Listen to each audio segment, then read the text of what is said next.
बघा आज फ्लावरची भाजी केलेली. हां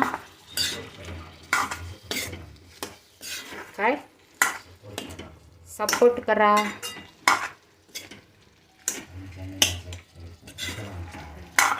माझ्या चॅनलला सबस्क्राईब करा.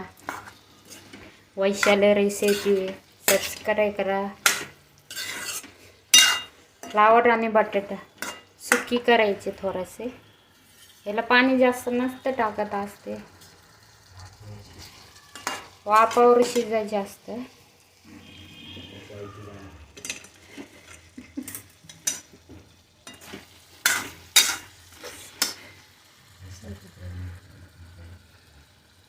यूट्यूब फॅमिली कशी आहे? सपोर्ट करा प्लीज.